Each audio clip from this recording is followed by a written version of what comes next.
할렐루야. 서로 축복하겠습니다. 저희는 사랑합니다. 축복합니다. 반갑습니다.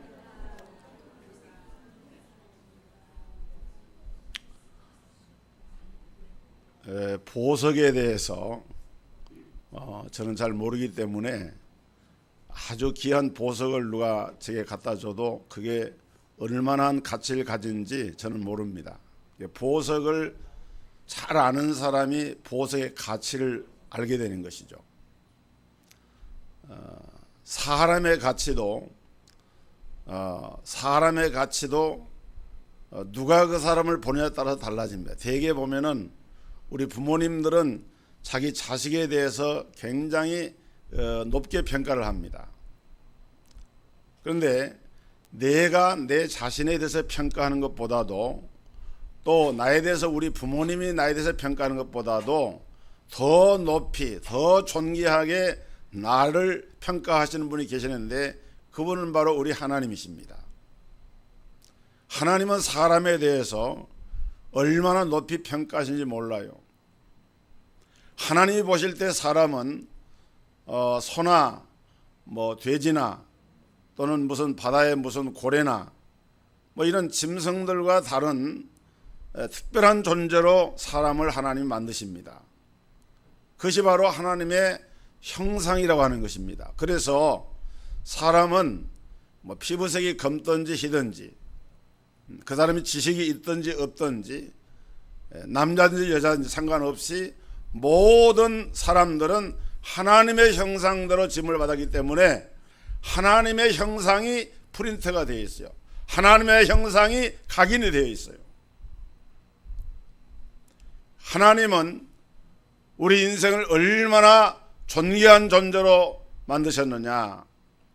하나님은 당신의 독생자 예수 그리스도를 세상에 보내셔서 예수 그리스도가 우리 죄를 위하여 피를 흘려 죽으심으로 그 죄의 값을 대신하여 우리를 구속하여 사시리만큼 우리 인생이라고 하는 존재를 그렇게 존귀한 존재로 이렇게 만드셨고 그렇게 가치를 평가를 하시는 분이 우리 하나님이십니다.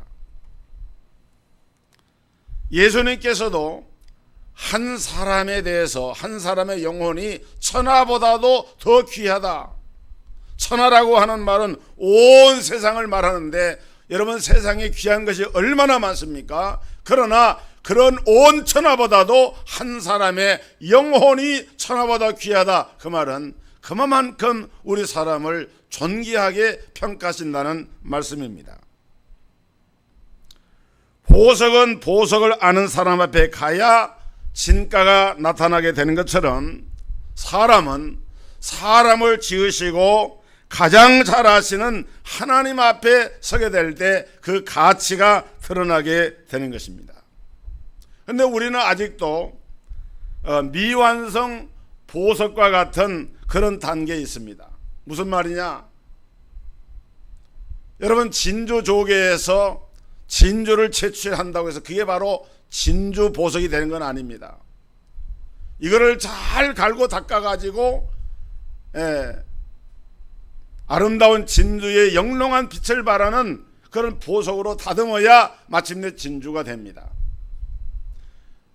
금광을 캐는 광산에서 금강석을 채취했다고 해서 그것이 바로 보석이 되느냐? 아닙니다.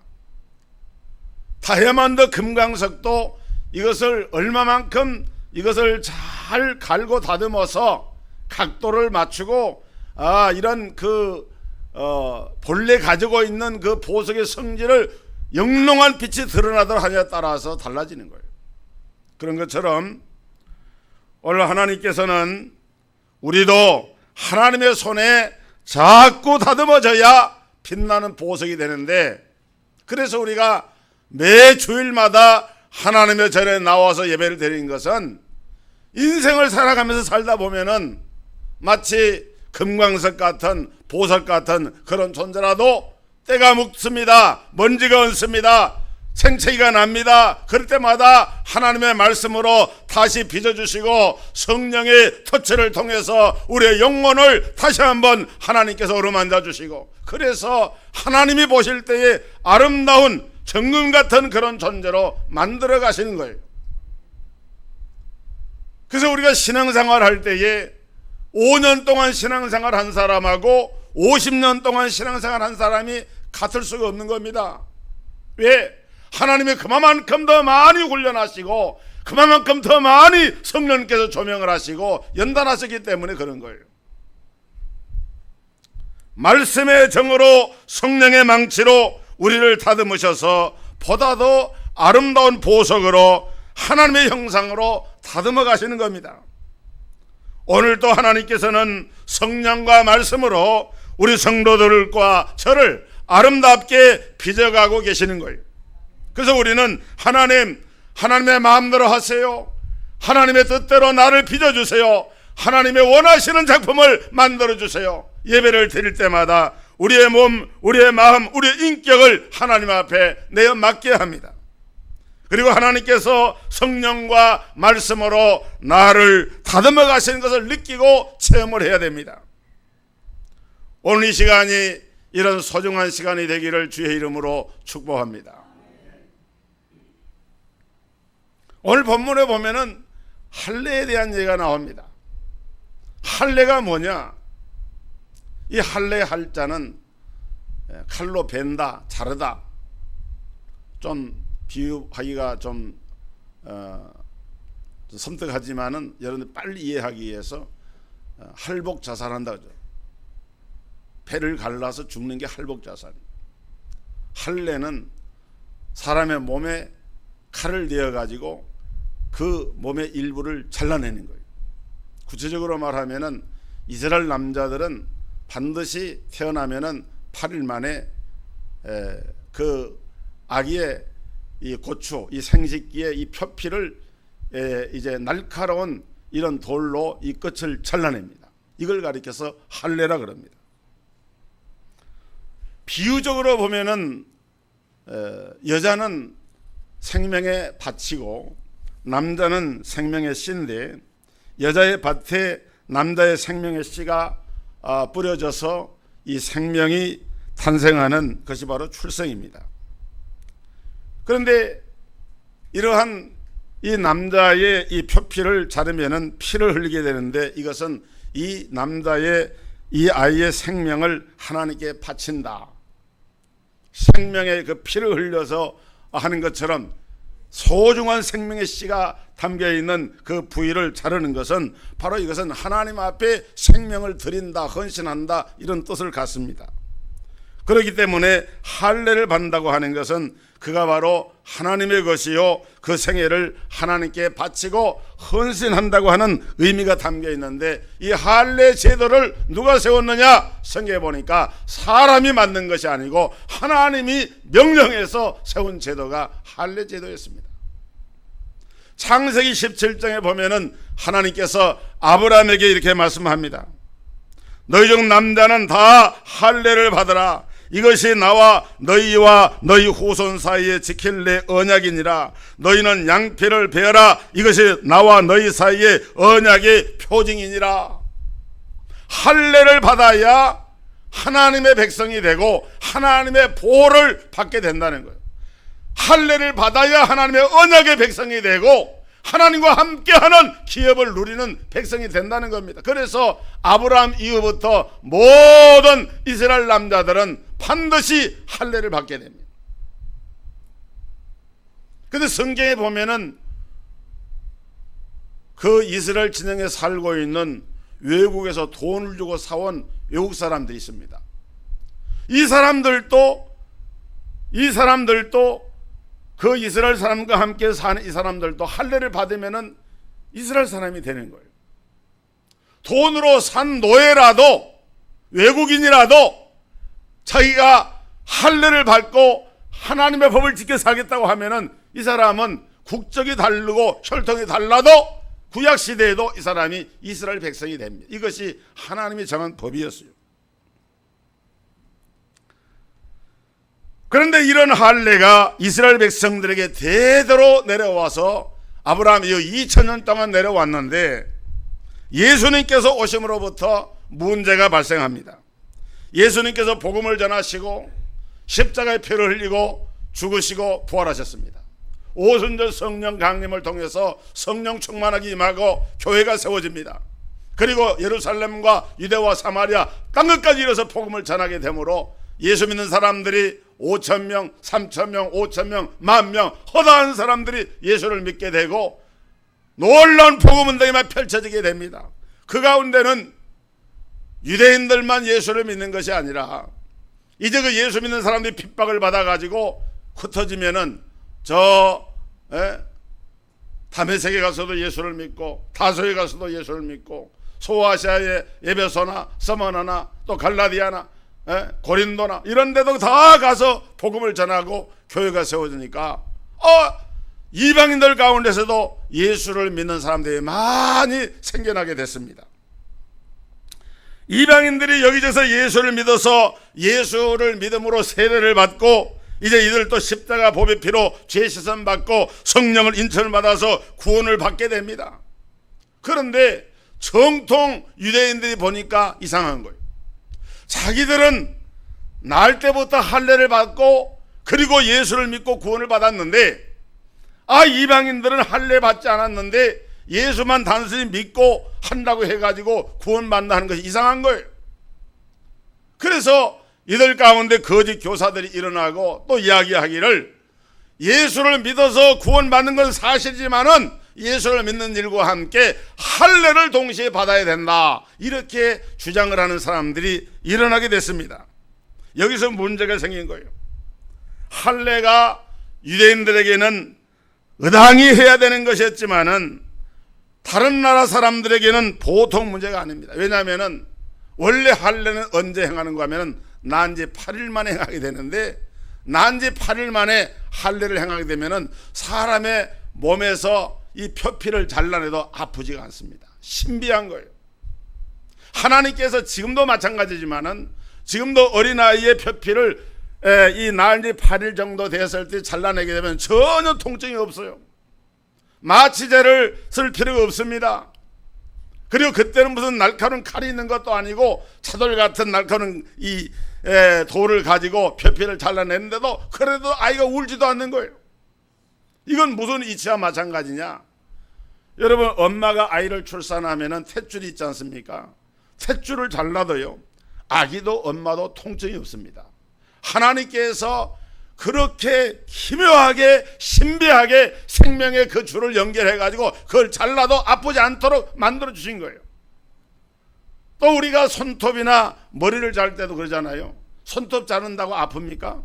안 아픕니다. 머리 잘라도 안 아파요. 그런데 만약에 손톱을 자르는데 막 피가 난다든지 머리카락을 이발소에 가서 머리카락을 자르는데 거기서 막 피가 난다, 아프다, 그러면 어떻게 머리 자르겠습니까?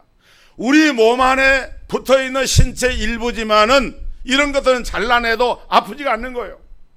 그런 것처럼 할례를 난지 8일 만에 행하게 되면은 전혀 통증을 느끼지 않는 거예요.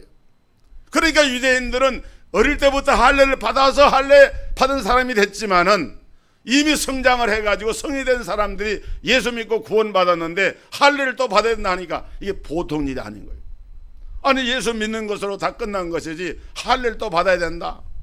여러분, 그 당시 의료시설이 이렇게 훌륭한 것도 아니고 또 할례를 받으면 고통을 당하게 되는데 이런 현실적인 문제도 있고 또 이런 신앙적인 문제도 있어가지고 과연 예수 믿는 사람이 할례를 꼭 행해야만 구원받느냐, 그렇지 못하면 구원받지 못하느냐, 이런 것이 초대 예루살렘교회에서 논란이 됐습니다. 그런데 베드로 사도, 야고보 사도가 교회 지도자들이었는데 바울 사도는 그 후에 지도자가 됐지만은 베드로나 야고보나 사도 바울이 보니까 할례라고 하는 것은 하나의 영적인 그림자인 거예요.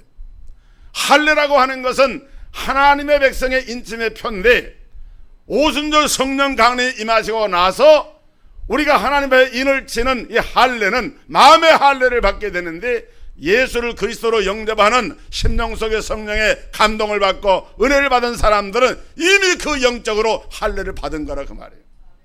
할례 받은 사람은 더 이상 할례 받을 필요가 없습니다. 그래서 할례를 받은 사람이나 할례를 받지 않은 사람이나 똑같다. 너희가 할례를 받았느냐? 할례 받은 것으로 감사하고 할례 받지 않았느냐? 할례 받지 않았다고 해서 그것 때문에 염려하지 말아라. 할례나 무할례가 아무것도 아니다. 다 그리스도 안에서 하나님의 복음을 통해서 자유자가 되고 성령의 인침 받으면은 더 이상 할례가 우리를 얽으면은 이와 같은 것이 될 수가 없다라고 선언을 하게 됩니다. 바울 사도가 고린도 교회는 여러 가지 문제가 많았는데 고린도 교회 안에서도 바로 그런 문제가 현실적으로 나타나게 된 거예요. 그래서 할례를 받는 문제를 가지고 논란할 때 사도 바울은 이 문제에 대해서 전혀 문제를 삼지를 않았습니다. 여러분, 할례를 받게 되면은 실제로 얼마나 고통이 따르느냐? 창세기 34장에 보면은 세겜성 사람들이 야곱 집안과 사돈을 맺으려고 이 사람들이 할례를 받게 됩니다. 근데 할례를 받고 고통을 당할 때 야곱의 아들들이 그 세겜성 사람들을 쳐서 그들을 많은 사람들을 남자들을 죽이게 됩니다. 그런데 야곱의 아들들이라 그래봐야 그 수가 제한되어 있지 않습니까? 세겜성은 하나의 성이에요. 많은 남자들이 할례를 받고 고통을 당하고 있는데 그들이 나가서 칼을 휘두르 칠 때에 정 한번 하지 못하고 떼죽음을 당하게 된 거예요. 그건 무엇을 말하는가 하면은 할례가 그만큼 고통스러운 것이다 하는 것을 이야기해 주는 것입니다. 여러분, 구약시대에 수많은 소와 양을 잡아서 그 피를 제단에 뿌리고 이제 예배를 드림으로 용서를 받았지만은 그 소와 양의 피의 제사를 더 이상 드릴 필요가 없게 된 것처럼 예수 그리스도께서 단번에 완전하게 성소에 들어가셔서 우리의 죄를 대신하여 죽으심으로 하나님을 향한 이런 모든 죄의 문제가 해결됐기 때문에 우리는 더 이상 그런 제사를 드리지 않습니다. 그래서 믿음으로 하나님께 예배를 드리면 되게 되어 있습니다. 죄사함 받고 은혜 받고 구원받는 역사가 예수 그리스도의 복음을 통해서 우리에게 주어진 것처럼 더 이상 할례가 우리의 몸을 좌우할 수가 없게 되어졌다. 안식일도 마찬가지입니다. 여러분, 구약시대에는 안식일을 지켜야만 했어요. 그런데 성경의 구약에서 신약의 복음 시대로 넘어오니까 이제 이 안식일 문제를 가지고 또 논란이 일어났습니다. 그런데 안식일은 바로 새로운 안식일인 주일날로 대체가 됩니다. 예수 그리스도께서 우리를 위하여 십자가에 죽으시고 부활하심을 기념하는 안식일 첫날 이른 새벽이 주님의 부활하심을 기념하는 이 날이 바로 주의 날이 됩니다. 그래서 사도 요한도 요한계시록 1장에 보면은 주의 날에 성령에 감동하여 밤모섬에서 기도할 때에 하나님의 환상을 보게 되고 또 사도 바울이 기록한 서신에 보면은 이 주의 날에 성도들이 모여서 하나님을 예배하고 주의 떡을 나누고 이런 성경의 기록을 통해서 이제는 더 이상 안식일을 지키는 것이 아니라 주의 날에 주일날에 하나님을 예배하게 된 것처럼 여러분, 오늘 우리가 할례는 예수님의 세례와 성령의 인침의 하나의 예표로서 고린도후서 1장 22절에 말씀하기를 제가 또한 우리에게 인치시고 보증으로 성령을 우리 마음에 주셨느니라 말씀했고, 에베소 1장 13절에는 약속의 성령으로 인치심을 받았다고 말씀을 했습니다. 특히 베드로는 이방인 고넬료 집에 가서 설교할 때 이방인들은 할례 받지 않았습니다. 그런데 하나님의 말씀을 선포하니까 말씀 듣는 사람들 머리 위에 성령이 임하시는 것을 봤다. 여러분, 하나님의 말씀을 듣고 하나님을 예배하게 될 때에 성령의 인치시는 역사가 일어나게 됩니다. 이 놀라운 은혜를 체험하게 되고 보니까 여러분, 고린도에 있는 성도들이 더 이상 할례 문제를 가지고 논란할 필요가 없게 된 거예요. 화폐 개혁을 하게 되면은 화폐 개혁을 하고 돈을 다 바꿔준 다음에는 지나간 화폐는 아무 쓸모가 없습니다. 옛날에 10,000원짜리라 그래서 지금 휴지종이가 되는 거예요. 그런 것처럼 오늘 예수 그리스도의 복음을 통해서 하나님께서 놀라운 은혜를 우리에게 주셨기 때문에 이제 할례 더 이상 매일 필요가 없게 되었다. 그런데 사도 바울은 여기서 또한 놀라운 말씀을 하고 있습니다. 비록 할례나 무할례나 아무것도 아니지만은 오늘 우리는 오직 하나님의 계명을 지킬 따름이니라 그랬어요. 한번 따라합시다. 오직 우리는 하나님의 계명을 지킬 따름이니라. 이게 중요한 거예요. 하나님의 말씀을 지키고 고백하고 행하는 그것이 바로 우리에게 주어진 새로운 삶의 모델이고, 그런 삶의 자세를 가지고 나갈 때 하나님이 그 신앙을 평가하신다. 할례 받았느냐 할례 받지 않아, 이건 평가 기준이 아닙니다. 여러분, 우리 자녀들이 기말고사 시험을 치를 때 선생님이 채점하잖아요. 그 채점할 때 그 학생 얼굴 보고 채점합니까? 답안지 보고 채점합니까? 답안지 보고 채점을 해요. 얼굴이 잘생겼든지 못생겼든지 그 상관없어요. 답안지에 정답을 썼으면 동그라미, 답안지에다 틀린 답을 썼으면 가위표. 그런 것처럼 하나님은 우리가 할례 받았느냐 할례 받지 않았냐 그 문제가 안 되는 거예요. 보니까 오직 하나님의 계명을 지킬 따름이다. 하나님의 말씀을 지켜 행하는 걸 보니까 이 사람은 그 속에 할례를 받았구나, 성령의 인침을 받았구나, 하나님 말씀을 존중히 하는구나, 하나님에 대한 신앙의 고백을 제대로 하고 있구나, 이것을 보시고 하나님이 평가를 하신다는 말씀입니다. 마태복음 24장 23절 26절에 보면은 주님이 이런 말씀을 합니다. 그때의 사람이 너에게 말하되 보라, 그리스도가 여기 있다 혹 저기 있다 하여도 믿지 말라. 거짓 그리스도들과 거짓 선지자들이 일어나 큰 표적과 기사를 보이어 할 수만 있으면 택하신 자들도 미혹하게 하리라. 보라, 내가 너에게 미리 말하였노라. 그러면 사람들이 너에게 말하되 보라, 그리스도가 광야에 있다 해도 나가지 말고 보라, 골방에 있다 해도 믿지 말라.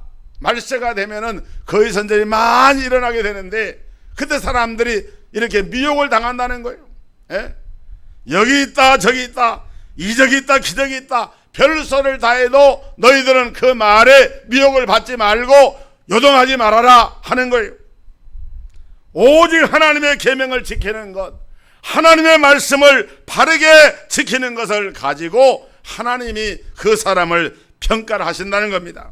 그러면 하나님께서는 왜 하나님의 계명을 지키는 것으로 우리를 평가를 하시느냐?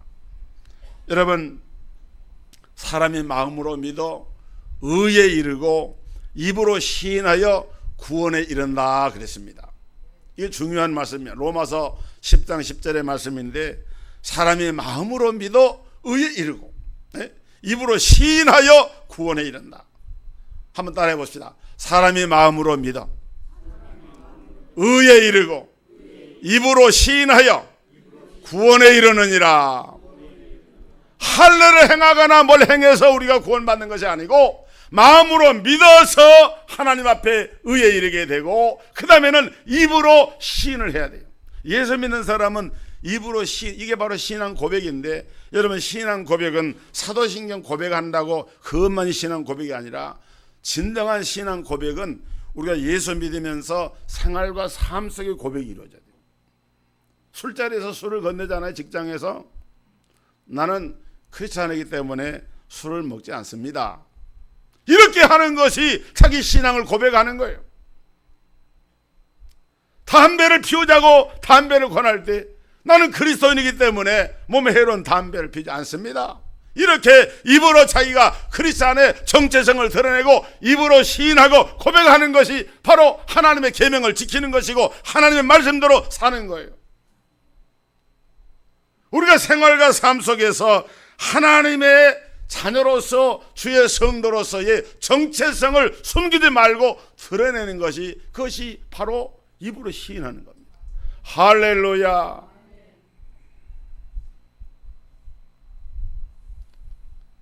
예수님께서 복음서에 보면은 마태복음 12장 46절 이하에 한참 설교를 하시는데, 어떤 사람이, 예수님 제자입니다, 선생님의 모친과 동생들이 와서 선생님을 뵙자고 합니다.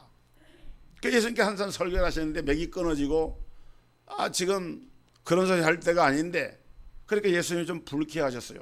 그 하시는 말씀이 누가 내 모친이며 누가 내 형제들이냐.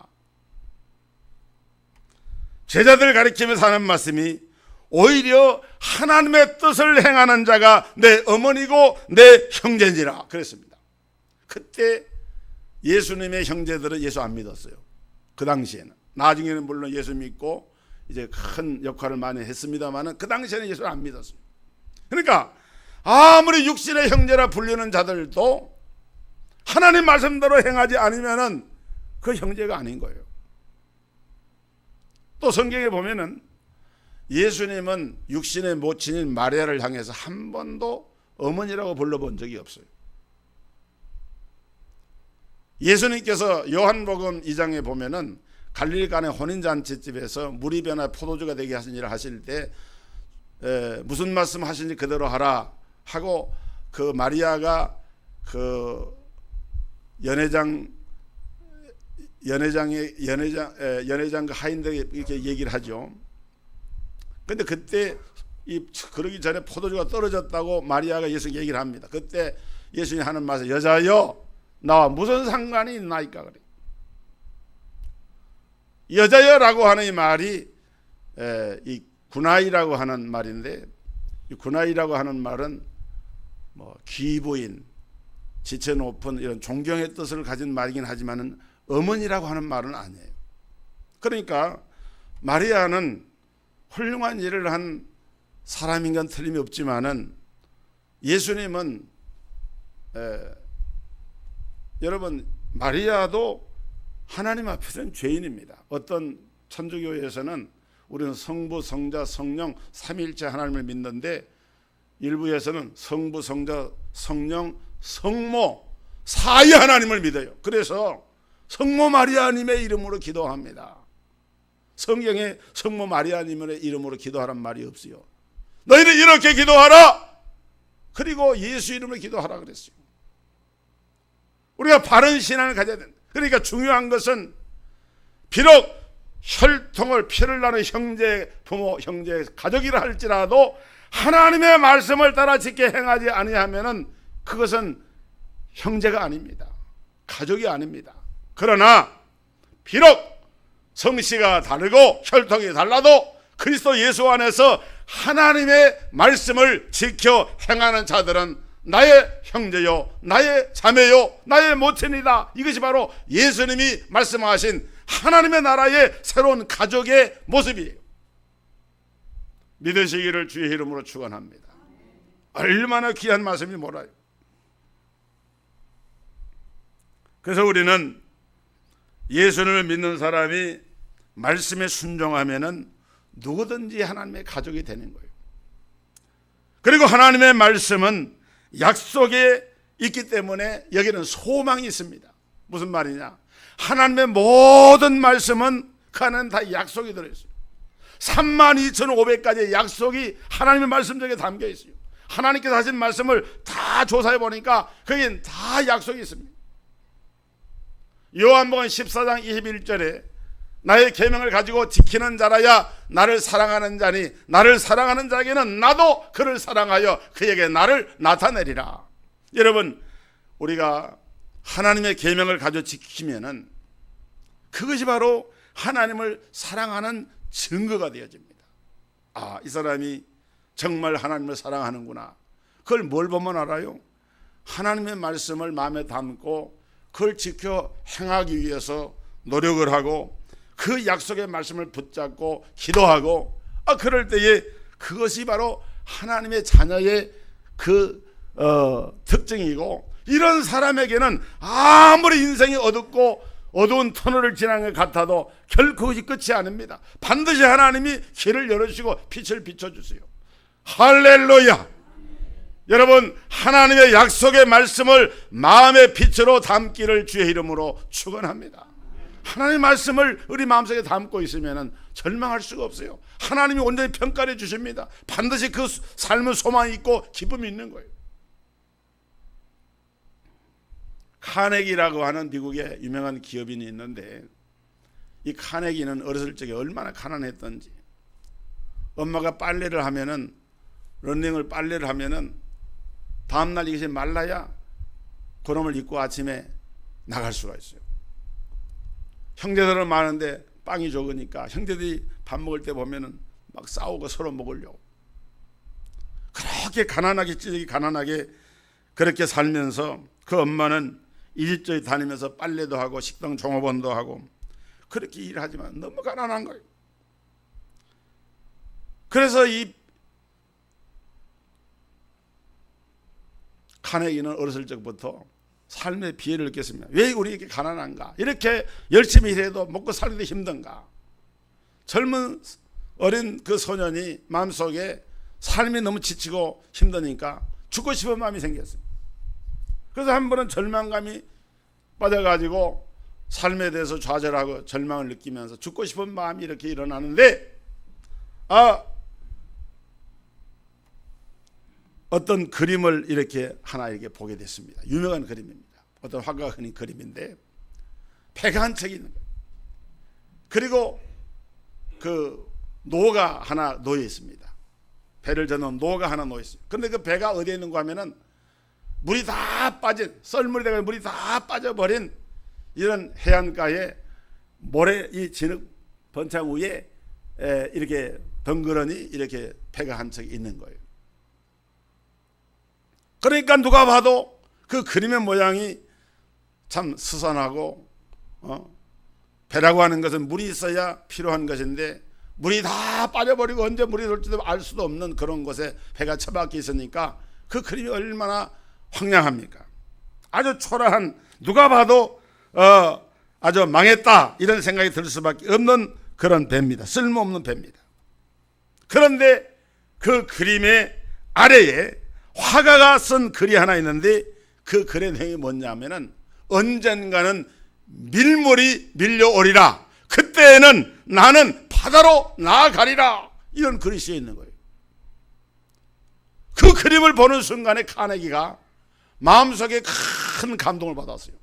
그래, 내 인생은 저 해안창에 물이 다 빠져버려서 걸려서 꼼짝 못하고 있는 저 배 한 척과 같아. 그런데 내 인생에도 언젠가 밀물이 이렇게 들어오면은 이 배를 띄우고 내가 저 바다 한가운데로 나아갈 수 있는 날이 오게 될 것이다. 그런 생각을 했습니다. 그리고 그는 열심히 일하고 기도하고, 그래서 그는 20세기에 여러분 록펠러 다음으로 세계적인 기업인을 꼽을 때 세계적으로 이 카네기를 꼽습니다. 그래서 카네기는 이렇게 하나님의 축복을 받고 인생이 변화가 됐습니다. 여러분, 우리 성도들 가운데도 나야말로 모래 위에 걸려버린 나룻배와 같다 이렇게 생각이 되는 분이 있을 거예요. 그러나 포기하거나 낙심하거나 좌절할 필요가 없습니다. 왜? 하나님의 자녀된 우리 성도들에게는 32,500가지의 하나님의 말씀의 약속이 우리에게 주어져 있는 거예요. 하나님의 계명을 오직 지켜 행하고 살고 나아가면은 언젠가는 쨍하고 배떨날이 옵니다. 저는 유행가를 끝까지 부르는 노래가 거의 없습니다. 그런데 쨍하고 해떨날 돌아온단다, 안 되는 일 없다, 그 노래 있잖아요. 송대가 부른 노래. 그건 복음성가 같아요. 얼마나 가사가 음미하는 내용이 그렇게 복음성가적인 그런 내용을 담고 있어요. 여러분, 송대관도 그 집사입니다. 그때 그 노래 처음 나올 때는 신앙생활 안 했는지 모르지만은 그런데 굉장히 소망을 주는 노래.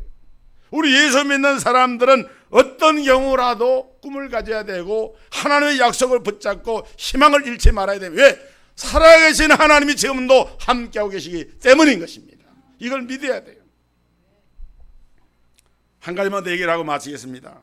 코넬 헤럴드 산도스라고 하는 사람이 있습니다. 유명한 사람입니다. 이 사람이 어렸을 적부터 안 해본 일이 없어요.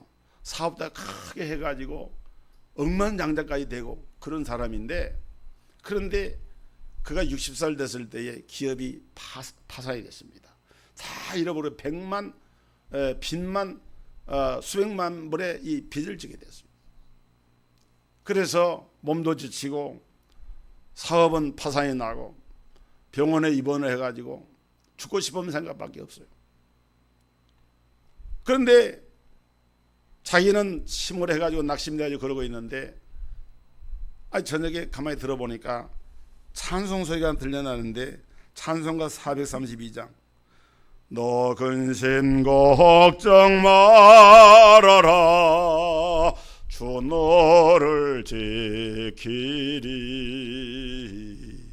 주 날개 밑에 거하라 주 너를 지키리 주 너를 찬송 소리가 들리는 거예요. 그래서 죽으려고 생각했던 사람이 찬송 소리에 너무 감동이 돼가지고 찬송 소리가 나는 곳으로 이렇게 자기도 모르게 병원문을 나서가지고 이렇게 가봤더니 그 병원 뒤에 자그마한 교회당이 하나 있더래요. 근데 교회당 안에서 몇 사람이 모여가지고 예배를 드리는데 그 중에 다리가 잘린 사람이 찬송을 하는 거예요. 한쪽 다리가 잘려서 고무다리 하고 있는 사람인데 그 사람이 찬송을 하고 주 너를 지키리. 물어봤대요. 아니 당신은 다리도 없고 그런데 뭐 이렇게 기뻐서 찬송하냐고. 그분이 얘기하기를 이 세상이 다가 아닙니다. 이 세상에 사는 내 집이 다가 아니고 하나님께서 예배하신 하나님의 나라, 하나님이 예배하신 그 나라에 들어가 살 걸 생각하면은 나는 얼마나 기쁘고 감사한지 모릅니다. 그러면서 정말 마음에서 우러나는 그런 신앙을 고백하는데 이 산도 씨가 그 말을 듣고 너무 감동이 돼가지고 그때부터 그 교회에 등록을 하고 신앙생활을 하고, 왜냐하면 죽으려고 했던 사람이니까 이제는 마지막에 하나님을 의지하고 살기로 작정을 한 거예요. 그래서 신앙생활을 하면서 기도를 하는데 하나님 이제 제가 뭘 하면 좋겠습니까? 어느 날 기도하는 가운데 하나님이 이런 그림을 보여주는데 닭이 꼬꼬대 하면서 회를 치면서 날아가는 걸 보여주더라고요. 하나님 이게 뭔 뜻입니까? 야, 너 그 닭을 가지고 요리를 해서 한번 사업을 해봐라. 그런 마음의 감동이 와서 그때 그 닭을 가지고 양념을 전문으로 하는 사람을 이렇게 만나가지고 처음에는 작은 사업으로 시작했다가 그것이 점점 커졌어요. 그래서 이 산도스 치킨이라고, 또 다른 말은 켄터키 프라이드 치킨이라는, 여러분 많이 보시죠?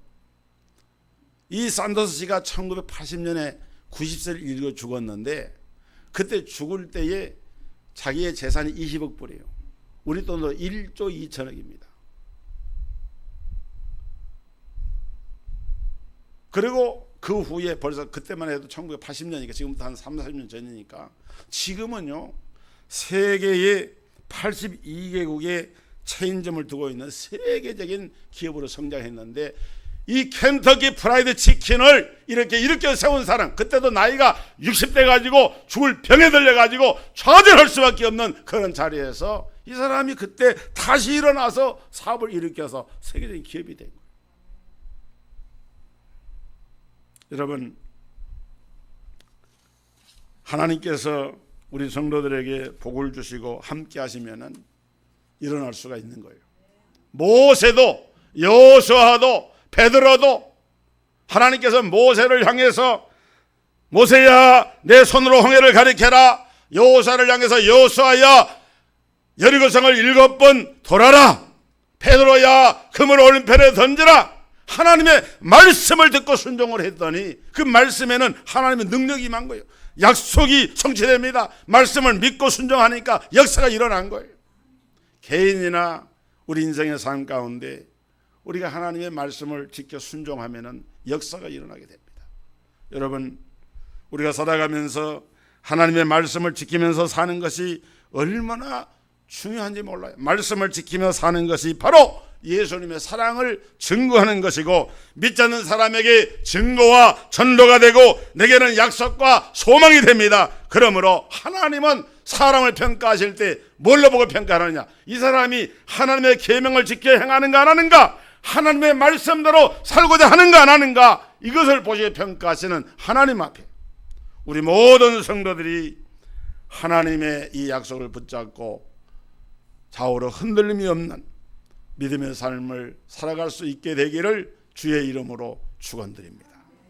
거룩하신 아버지 하나님, 살아계셔서 역사하시는 하나님께서, 우리의 모든 형편과 사정을 하시는 하나님께서 우리가 좌절하거나 낙심하지 아니하고 어떤 형식주의에 빠지지 아니하고 오직 하나님의 말씀을 지켜 행하며 그 말씀을 순종하며 믿음의 위대한 고백을 들으며 삶 속에 하나님의 살아계심을 증거하는 증거자가 될 때에 하나님의 말씀은 우리에게 능력이 되어 흐르고 전류가 흐르듯이 말씀의 권세와 능력이 우리의 삶 속에 흘러넘쳐나서 그 말씀의 권능을 따라 하나님의 귀한 열매들이 맺혀질 줄로 믿습니다.